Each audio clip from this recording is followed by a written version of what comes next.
सोमवार को उत्तर पूर्वी दिल्ली में हुई हिंसा में शहीद हवलदार रतन लाल की मौत के मामले में एक नया मोड़ आया है। मंगलवार को हुए पोस्टमार्टम में इस बात की पुष्टि हुई है कि हवलदार की मौत पत्थरबाजी में लगी चोट से नहीं हुई थी, बल्कि उनकी मौत गोली लगने से हुई थी। सोमवार को उनकी मौत के बाद ऐसी खबरें सामने आई थी कि रतन लाल की मौत पत्थरबाजी में लगी चोट से हुई थी। पोस्टमार्टम रिपोर्ट के अनुसार गोली रतन लाल के बाएं कंधे में प्रवेश करके दाहिने कंधे तक पहुंच गई थी। बता दें कि दिल्ली में सोमवार को भड़की हिंसा में 5 लोगों की मौत हो गई थी, जिनमें एक पुलिस का हवलदार रतन लाल भी शामिल था।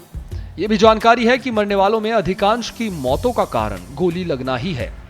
आपको बता दें कि सोमवार को भजनपुरा, करावल नगर, बाबरपुर, मौजपुर, गोकुलपुरी और चांदबाग इलाके में 2 गुटों में जमकर हिंसा हुई थी। एक और नागरिकता संशोधन कानून यानी सीएए के विरोधी थे और एक और इसके समर्थक थे। दोनों ओर से जमकर पथराव भी हुआ था। इस दौरान वहां पर गोलीबारी भी हुई और पेट्रोल बम भी फेंके गए थे। दर्जनों गाड़ियों, पेट्रोल पंप और कई घरों को आग के हवाले कर दिया गया था।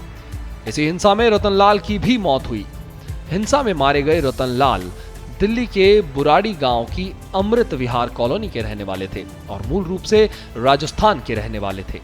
रतन लाल के छोटे भाई दिनेश ने बताया, रतन लाल गोकुलपुरी के सहायक पुलिस आयुक्त यानी एसीपी के रीडर थे। उनका तो थाने चौकी की पुलिस से कोई लेना देना ही नहीं था। वो तो एसीपी साहब मौके पर गए तो सम्मान में रतन लाल भी उनके साथ गए थे।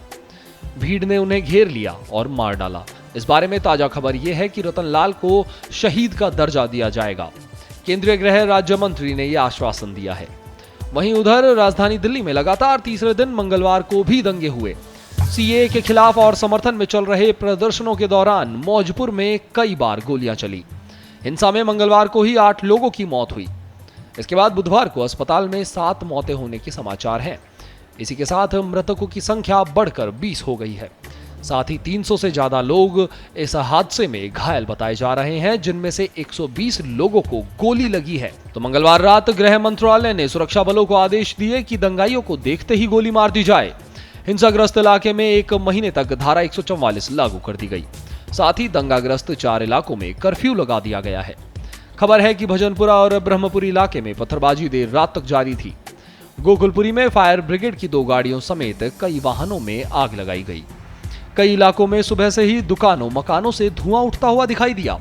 इसी बीच गृह मंत्री अमित शाह ने सीएम अरविंद केजरीवाल, उपराज्यपाल अनिल बैजल और विभिन्न दलों के नेताओं के साथ बैठक भी की। साथ ही मंदिरों, मस्जिदों, गुरुद्वारों से शांति बनाए रखने की अपील भी की गई। कई जगह हिंदू मुस्लिम एकता मार्च भी निकाले गए। नॉर्थ ईस्ट डिस्ट्रिक्ट के करदमपुरी में दहशत का माहौल है। उपद्रवी सरेआम फायरिंग करते हुए दिखाई दिए। भीड़ की शक्ल में आगे बढ़ते लोग पेट्रोल बम से वाहनों को आग के हवाले करते गए। पुलिस लाचार नजर आई। सुरक्षा बलों ने इलाकों को चारों तरफ से घेर रखा था, लेकिन दहशतगर्द गलियों से निकल कर हमला कर रहे थे। डीसीपी स्तर के अधिकारी ने बताया कि लोग अचानक आकर एक दूसरे के गुटों पर गुरिल्ला युद्ध वाली शैली में हमला कर भाग रहे हैं। भीड़ लगातार यहां पर पथराव कर रही है। पानी की बौछारों से भी भीड़ काबू में नहीं आ रही। लोगों का कहना है कि दिल्ली में ऐसे भीषण हालात 1984 के बाद अब दिखाई दे रहे हैं। उससे पहले इतनी भयावह स्थिति 1968 में हुई थी। यहां पहले भी फसाद हुए हैं, लेकिन वो एक जिले तक ही सीमित थे।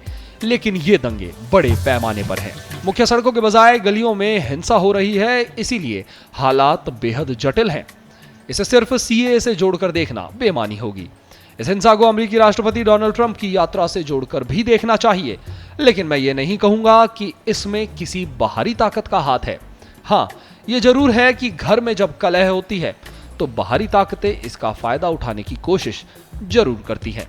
ये दंगे सुनियोजित तरीके से करवाए जा रहे हैं। ब्यूरो रिपोर्ट, पत्रिका टीवी। –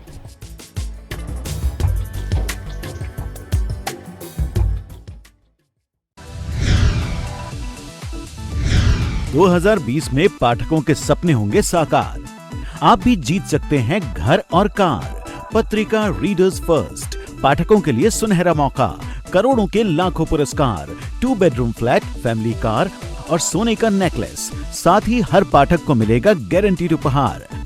आज ही अपनी प्रति बुक करें और अपना उपहार पक्का करें।